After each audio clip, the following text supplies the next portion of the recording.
Bonjour à toutes et à tous et bienvenue dans ce nouveau tutoriel InDesign dans lequel aujourd'hui nous allons faire un rapide tour sur les nouveautés de CC 2019. Suite à la mise à jour due à la conférence Adobe Max qui a eu lieu à Los Angeles le 15-10-2018, le logiciel a été mis à jour avec de nombreuses nouvelles fonctionnalités et de nouveaux menus que je vous invite aujourd'hui à voir dans cette vidéo. Nous verrons les options d'ajustement sur le contenu qui viennent d'être ajoutées, comment ajouter des notes de bas de page dans un tableau, ou encore le nouveau menu propriété qui vient d'arriver. Je vous expliquerai comment il fonctionne et à quoi il sert. Il y aura bien sûr d'autres petites astuces que vous découvrirez au cours de cette vidéo. Si jamais vous avez des questions, bien sûr, n'hésitez pas à m'en faire part, je resterai à votre disposition pour vous aider au mieux, via les commentaires pour YouTube ou les sections entraides et FAQ si vous êtes sur tuto.com. Je vous souhaite un bon visionnage de la vidéo et je vous dis à tout de suite. La première des options que nous allons voir va d'abord demander à ce que l'on mette en place une petite option dans les préférences. Alors pour ça, vous allez faire option, préférences, et on va venir dans général. Et ici, vous allez venir définir ajustement d'après le contenu. Vous allez cocher définir l'option d'ajustement d'après le contenu. Je clique sur OK, et cela va nous permettre la façon suivante. Si je viens ici tracer un carré, ou même ici un rectangle, vous voyez que la forme change de mes dossiers. Je vais pouvoir venir y placer des images. Alors autant pour moi, déjà je me suis trompé d'outil. Hop, l'outil image, c'est mieux. Donc je viens y placer mes images. Et maintenant, si je viens venir faire un copier-coller ou un déplacement, eh bien automatiquement, mon image va s'adapter de façon à ce que le sujet soit le plus visible possible. Vous voyez qu'il redimensionne automatiquement votre image, qu'il vient ici prendre quelque chose qui est assez commun mais qu'on appelle la règle des tiers. Alors je ne sais pas si c'est indu ou pas, mais connaissant le logiciel Adobe Sensei, ou plutôt l'intelligence artificielle, je pense que ce n'est pas pour rien. Et on voit ici donc que notre image est mise en place, et ici le sujet est mis en avant également. Et cela est fait dynamiquement et automatiquement. Et c'était quelque chose qui est assez intéressant et qui vient d'être mis en place via la nouvelle fonctionnalité et la nouvelle mise à jour CC 2019. Si bien sûr vous voulez revenir à l'ancienne version, vous avez juste à décocher l'option que nous avons ajoutée dans Préférences et ce sera supprimé. On va maintenant passer à la deuxième astuce. L'option suivante, c'est une option que l'on retrouve dans le menu Propriété qui est ici. On reverra le menu Propriété dans une vidéo juste après. Pour l'instant, je vais juste vous parler de l'option Ajouter la mise en page, ajuster la mise en page. Jusqu'à maintenant, il était impossible dans InDesign de venir réaliser une mise en page et qu'elle s'adapte automatiquement. Qu'est-ce que j'entends par là? Eh bien tout simplement que si je voulais venir créer ici une duplication, que mon format devienne par exemple plus grand ou plus petit, eh bien je devais replacer tous les éléments manuellement. Et bien maintenant, ce n'est plus obligatoire. Je peux venir cliquer sur ajuster la mise en page ici et définir une autre taille. Par exemple ici, je veux que ça apparaisse en A3. Je peux venir définir les marges. Donc ajuster automatiquement les marges lors des modifications de la taille, là on va dire oui, mais je peux venir définir et dire que les marges doivent être plus grandes, plus petites, etc. etc. Par exemple, je peux dire que les marges doivent être de 1 en tête, de 2 en pied, ou alors que tout doit être à 3, suivant mes besoins et mes envies. Je peux définir un fond perdu. Ici, le fond perdu est de 9 points. On ne le voit pas tout simplement parce que j'ai appuyé sur W, mais ici, on voit qu'il est donc de 9 points, c'est l'équivalent de 5 mm à peu près. Donc là, je peux venir dire que je veux que mon fond perdu soit en fait de 5 mm. Automatiquement, il va se modifier partout, ça fait 14 points, autant pour moi. On va lui dire qu'on veut ajuster la taille des polices, définir la taille maximum et minimum, et là, donc on va se mettre en A3, et on clique sur OK. Et automatiquement, notre mise en page est modifiée pour passer au format A3, et avec nos polices qui vont se déplacer, se mettre à la taille souhaitée, etc. etc. On voit également ici que l'on reste en mode ici portrait, paysage. Cela peut être modifié. Soit vous venez cliquer sur ajuster la page et vous modifiez directement ici. Et automatiquement, vous voyez que la mise en page vient d'être ajustée avec le colonnage et les différents documents pour avoir quelque chose d'un petit peu plus proche de ce que nous avions au début. Bien sûr, les paramétrages, vous pouvez venir les modifier ici. Donc là, on voit par exemple qu'on peut venir passer nos pages en vis-à-vis si elles ne l'étaient pas avant. Bref, tout ça, pas d'inquiétude, on reverra ça juste après dans le menu propriété. Maintenant que nous avons fait le tour de l'ajustement de page, on va passer au menu propriété justement dans la prochaine vidéo. Entrons donc dans le vif du sujet de notre menu propriété.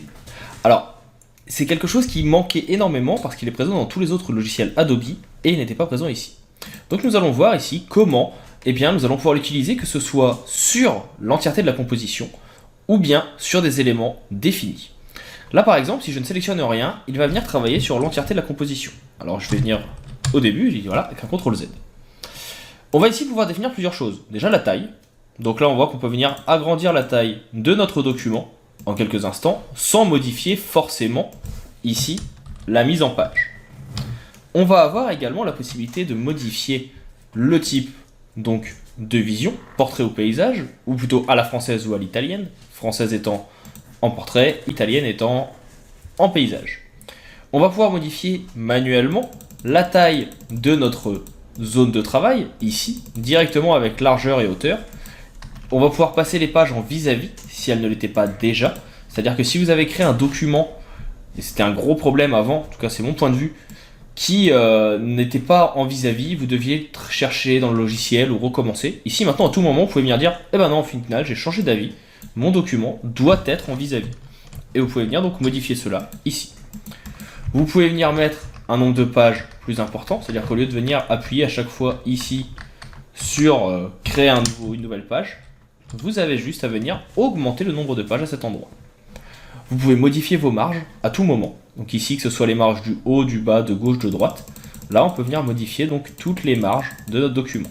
Alors là, je vais venir cliquer sur le cadenas pour qu'elles soient tous à la même taille. Et là, de cette façon, on vient augmenter ou rétrécir les marges. L'ajustement de mise en page, je ne reviens pas dessus, on l'a vu tout à l'heure. Là, c'était pour le document. Maintenant, on peut venir donc modifier une page. Donc là, on se définit notre page 1 ou page 2. On voit ici qu'on peut venir donc la modifier en cliquant sur modifier. On peut modifier sa largeur et sa hauteur, son orientation, sans modifier l'orientation de la deuxième page. On peut modifier ses marges et ses colonnes. Donc là ici, je clique. On retrouve encore une fois ici l'ajustement. Et toutes les modifications que nous allons réaliser dans le menu marge et colonnes sera pris en compte pour adapter automatiquement notre document. Par exemple ici, si je viens augmenter mes marges, eh bien on voit que automatiquement mon graphisme, ma mise en page va s'adapter à cela. Si j'augmente mes colonnes, que je dis que j'en veux 4, automatiquement, donc déjà elles vont s'ajouter, on en aura 4 et non plus 3. On va avoir ici donc la mise en page qui va s'adapter. On a également la possibilité de venir importer un fichier. Par exemple, imaginons que nous ayons besoin d'une photo. Je double-clique et là, on va pouvoir venir importer la photo où on veut. Ça permet d'éviter d'aller la chercher et d'ouvrir l'explorateur. On vient chercher directement dans importer un fichier.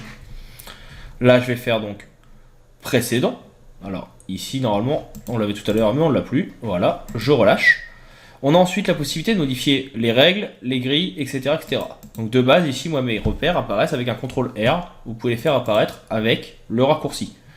Vous pouvez faire apparaître la grille, donc de base, ou encore ici, donc la grille du document. Pour ce qui est des repères, pareil, on peut venir donc soit les masquer, soit les afficher. Ça permet de voir tout de suite ce que cela va rendre. On peut venir les bloquer. De cette façon, impossible de les déplacer par la suite. Hop, plus possibilité de déplacer mon repère. Et bien sûr, on va avoir la possibilité également donc de les masquer. En tout cas pour ceux qui sont commentés. Et on retrouve bien sûr l'importation de fichiers. Autre possibilité et autre information présente dans le menu propriété, c'est que, imaginons que je vais venir sélectionner une forme, ici qui est ici. Eh bien, je peux venir modifier très simplement maintenant son fond, son opacité, sa couleur, son dégradé ou que sais-je encore. Je peux modifier son contour et venir lui en ajouter un en quelques instants avec la possibilité de choisir les différents types de traits. Je peux modifier ses angles si jamais je veux des angles qui seraient arrondis ou en biseau et je peux modifier l'angle de ces fameux biseaux. Je peux modifier l'opacité et y ajouter des effets en quelques instants. Je vais avoir les options d'alignement qui vont apparaître, les habillages de texte qui vont me permettre ici, comme son nom l'indique, de venir habiller mon texte et de dire que je veux que tel élément soit proche ou non. On fera une petite vidéo sur l'habillage de texte prochainement. On va avoir l'ajustement de bloc qui va me permettre de dire que, par exemple, je veux qu'en dessous ou à tant de distance du cadre, il n'y ait pas d'élément ou autre. Je vais pouvoir convertir ma forme en rectangle, en ligne, en triangle ou autre pour gagner du temps. Organiser, qui va me permettre de dire s'il est au premier plan, à l'arrière-plan ou non. Là, je vais le mettre au premier plan par exemple. Alors, on ne le voit pas parce qu'ici, il y a tout simplement notre 1, 2, 3, notre gabarit qui est au-dessus, c'est normal. Et ici, on va avoir l'importation de fichiers si je veux venir ajouter une photo. Dans les textes, on va avoir également d'autres options qui vont apparaître. Par exemple, ici, vous voyez, je suis venu sélectionner mon titre. Eh bien, il voit ici que c'est donc un body H1. Et il me dit donc que c'est en bold avec quel typo et le style qu'il a. C'est un style qui a été réalisé, donc si je viens regarder normalement dans mes styles, on voit qu'il est ici. Alors je ne vous cache pas que ce n'est pas moi qui ai réalisé ici la composition, je l'ai téléchargé sur un site dédié, juste pour le tutoriel. On voit ici la possibilité, donc je vais zoomer sur le titre, de venir modifier le fond, c'est-à-dire la couleur, de lui ajouter un contour, de modifier le style, de lui dire que je veux que ce soit plutôt un style ou un autre. Je peux modifier les styles de caractères si j'en ai créé, ici ce n'est pas le cas, et je peux même venir créer un style si ce n'est pas déjà fait. On va pouvoir venir modifier bien sûr toutes les informations de nos caractères, et si jamais je veux modifier un petit peu plus, j'ai 3 petits points qui me permettent d'ouvrir le menu en plus grand et d'ajouter les caractéristiques manquantes. Même chose pour paragraphe, où je vais pouvoir venir modifier tous mes paragraphes. Dans les puces et numérotation, je vais pouvoir venir ajouter ici justement mes effets de puces, ce qui était avant un peu compliqué, il fallait venir dans texte, insérer, etc. Ici, là, on a juste à sélectionner, ça s'intègre tout seul. On peut venir modifier la casse, est-ce qu'on veut que tout soit en capital ou en bas de casse ou autre. Est-ce que l'on veut ajouter un hyperlien, c'est-à-dire un lien, un URL, insérer une note en bas de page, hop, automatiquement, on aura une insertion de note de bas de page, une note de fin, ou remplir avec le texte de l'espace de réserve. Et bien, tout cela est possible maintenant directement, depuis ce menu. Là, on était sur un titre, ça marche aussi bien sûr sur les paragraphes, sans aucun souci. Et bien sûr, si vous venez sélectionner une image, vous retrouverez les mêmes options que vous aviez avec un bloc tout à l'heure. Donc vous voyez que c'est un outil assez complet qui va nous permettre de faire quand même pas mal de petites choses. Personnellement, je pense que ça va vous permettre de gagner beaucoup de temps dans InDesign. De toute façon, si vous avez déjà regardé les autres vidéos que j'ai réalisées sur les nouveautés Adobe de cette année, c'est un petit peu le maître mot. Le maître mot de cette année avec ces mises à jour, c'est gagner du temps dans notre workflow et bien sûr donc optimiser le tout. C'est pour ça qu'il n'y a pas forcément beaucoup de nouveautés, en tout cas pas de nouveautés extraordinaires, mais c'est plus de l'appréciation et de la mise en commun des ressources des différents logiciels. On va maintenant passer à la prochaine vidéo. Si jamais vous avez des questions sur ce menu propriété, n'hésitez pas, je reste à disposition. Autre nouvelle petite option qui est assez intéressante de connaître, c'est celle-ci. Quand vous venez écrire un texte maintenant ici par exemple, lorem ipsum, dans votre logiciel, si vous venez dans l'onglet propriété, vous avez ici une nouvelle mise en page qui apparaît. De base, on a la possibilité de visionner en texte sélectionné, mais vous pouvez maintenant visionner directement dans l'éditeur pour voir le rendu avec une vraie phrase. Vous avez également la possibilité, et c'est ça qui est intéressant, d'avoir l'option rechercher davantage. Et cette option, elle va vous permettre elle va vous connecter automatiquement avec votre compte Adobe qui va vous connecter. Enfin, hop là, alors voilà, on y est. Il vous connecte automatiquement avec Typekit qui vous permet d'aller tester toutes les typographies présentes dans le logiciel. Vous pouvez les tester directement. Alors il n'a pas l'air de vouloir. Petit bug, je ne sais pas pourquoi. Hop, on revient sur recherche davantage. Donc là, il est bien activé et normalement vous allez pouvoir les tester et visionner. L'autre avantage en plus d'avoir toutes ces possibilités, c'est le filtre qui est ici. Si vous êtes utilisateur de Typekit, vous reconnaîtrez ce filtre. Vous allez y retrouver les classifications qui vous permettront de sélectionner les types d'éléments que vous cherchez. Par exemple, pour un titre, vous allez avoir les décoratives, le type de propriété, une épaisseur importante, un contraste normal, une hauteur d'X haute, et automatiquement, il va vous sortir les typos présentes sur Typekit afin que vous puissiez les visionner. Et vous pourrez tout simplement venir ensuite les télécharger en cliquant sur Activer. Donc vous voyez que c'est assez simple d'utilisation et ça vous permettra d'avoir une bibliothèque complète de typographie à portée de main. Plus besoin de passer des heures à chercher, tout est directement intégré dans le logiciel. Autre petite nouveauté, c'est la possibilité maintenant de venir mettre des notes de bas de page dans un tableau. Jusqu'à maintenant, c'était impossible, et bien maintenant, si vous venez créer un tableau, là on va dire 4 colonnes, 4 lignes, je crée mon tableau. Si je souhaite créer une note de bas de tableau ou de bas de page, vous avez déjà ici inséré une note de bas de page qui va venir ajouter automatiquement, comme vous le voyez, en dessous de votre colonnage, la zone de bas de page. Donc soit en passant par le menu propriété, soit en venant tout simplement sélectionner votre tableau, faire clic droit, hop, Et ici, vous allez avoir inséré une note de fin de page. Et automatiquement, ici, vous allez pouvoir venir y insérer un caractère spécial, symbole, marque, césure, tiret ou autre, suivant vos besoins. Donc pour ça, par exemple, si je veux installer une note de copyright, on pourra dire que par exemple, ici, notre petit 1 par rapport au bas de page dans la colonne, ce sera copyrighté par Olivier Crapus, par exemple. Et si je veux en ajouter une deuxième ici, je viens à cet endroit, clic droit, insérer une note de bas de page, j'ai mon petit 2 et il apparaît automatiquement en dessous de mon tableau. Donc c'est assez intéressant, c'est quelque chose qui n'était pas présent jusqu'à maintenant et c'est une chose qui a été rattrapée et c'est une bonne chose. On va maintenant pouvoir attaquer la dernière option, enfin l'avant-dernière option, c'est celle qui consiste à créer des espaces entre les paragraphes. On regarde ça tout de suite dans la prochaine vidéo. Dernière petite, ou plutôt avant-dernière petite nouveauté que je trouve intéressante de vous montrer. Il y en aura bien sûr d'autres, mais ça je vous laisse les découvrir par vous-même parce que personnellement je ne les trouve pas utiles, mais on verra ça dans le moment de la conclusion. C'est la possibilité de faire des espacements entre les paragraphes. Jusqu'à maintenant, quand on avait des paragraphes du même style qui se suivaient, comme c'est le cas ici, eh bien il était impossible de modifier l'espacement entre les deux, c'était obligatoirement un espace. Et bien maintenant, quand vous allez dans un style, là je vais modifier mon style, que vous venez dans, je retrouve exactement où, retrait et espacement, vous avez espace entre les paragraphes du même style. Et ici, vous pouvez venir définir la taille qu'il y aura entre deux paragraphes ayant le même style. Alors bien sûr, il faut, comme le nom l'indique, que l'espacement soit identique, mais vous voyez, ça permet de modifier, quand ils ont un style identique, eh bien l'espacement entre les deux. Donc ça se fait tout simplement ici, et sinon, vous pouvez même le paramétrer dans paragraphe à cet endroit. Là par exemple, on peut venir dire que c'est 6, mais on peut également donc venir augmenter. Alors sélectionnez bien vos deux paragraphes, on va le mettre à 6, et là, on peut venir donc le paramétrer tout simplement.